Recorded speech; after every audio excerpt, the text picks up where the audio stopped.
பாண்டியன் ஸ்டோர்ஸ்ல இன்னைக்கு கோமதி கிட்ட குமார் எதுக்கு இங்க நின்னு கத்திட்டு இருக்கீங்கன்னு கேக்குறாரு. கோமதி வாய முர்றா. நேத்து பிறந்தவெல்லாம் என் எதிரில் நின்னு பேசுற அளவுக்கு தைரியம் வந்துருச்சா? உங்க அப்பனை வர சொல்லுடான்னு சக்திவேலு பழனிவேலு வெளியே வாங்கயான்னு கூப்பிடுறாங்க. ராஜ் சித்தப்பா யாராவது திமிரு கூடி போயிடுச்சா, இங்க இருந்து முதல்ல போக சொல்லுன்னு சொல்றாரு.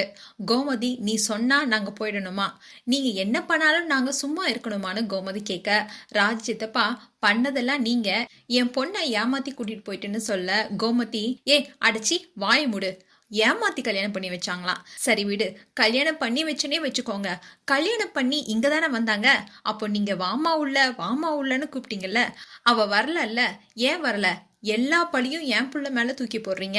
நீங்க என்னதான் சொன்னாலும் உங்க பொண்ணோட விருப்பத்தோட தான் எல்லாமே நடந்திருக்கு. எங்களுக்கு தான் இந்த கல்யாணம் பிடிக்கல, அவரால் கடையில உட்காரவே முடியல, கடைக்கு வரவங்க எல்லாம் கண்டபடி பேசிட்டு இருக்காங்க, அதுக்கு உங்க வீட்டை அடிச்சு நொறுக்கணுமா? இவ்வளோ நாள் நான் வேணான்னு சும்மா இருந்தேன், இனிமேலும் சும்மா இருக்க முடியாது. ஆளுங்களை கூட்டிட்டு போய் என் பிள்ளைய அடிக்கிறேன்னு குமார் கிட்ட போறாங்க. குமார் பெரியம்மாவும் நீ அடிச்சியான்னு கேக்குறாங்க. ஆமான்னு குமார் சொல்றாரு.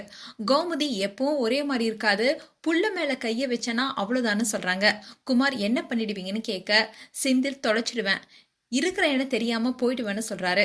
குமாரும் கோபமா வாடா பாக்கலான்னு சொல்ல, சரவணன் டே ஒத்தை கொத்தைக்கு வாடான்னு கூப்பிடுறாரு.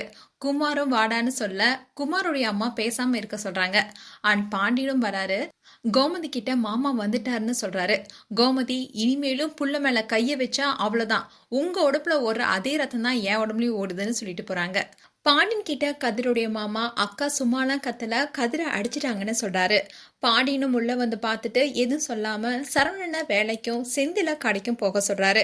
கோமதி பெத்த புள்ளைய அடிச்சிருக்காங்க, உங்களுக்கு கடை தான் முக்கியமானு கேக்குறாங்க. ஆமா அதுதான் என்னை ஏமாத்தலன்னு சொல்லிட்டு போறாரு. கதிர்கிட்ட உங்க அப்பா உன்னை இப்படி வெறுப்பான்னு நினைக்கலடான்னு சொல்றாங்க. கதிர் அவர் கோவம் எனக்கு புரியுதுமா, ஆனா உன் அழுகதான் எனக்கு புரியவே இல்லை. கல்யாணம் பண்ணி வைக்கும் போது இது எல்லாம் நீ யோசிக்கவே இல்லையா? அவனுங்க என்ன அடிப்பானுங்க, அப்பா என்ன புள்ளையே இல்லைன்னு சொல்லுவாரு, இதெல்லாம் உனக்கு முன்னாடியே தெரியாதா? தெரியும் தானே, அப்புறம் ஏன் நடிக்கிறேன்னு சொல்றாரு. கோமதி விருப்பம் இல்லாம கல்யாணம் பண்ணி வச்சதுனால உன் மேல பாசல்னு நினைக்கிறியா? உனக்கு ஒண்ணுனா எனக்கு வலிக்காதா? என்ன போய் நடிக்கிறேன்னு சொல்றியே, அப்படியே வச்சுக்கோன்னு சொல்லிட்டு அழுந்துகிட்டே போறாங்க கோமதி. இதுதான் இன்றைய எபிசோடா வரப்போகுது.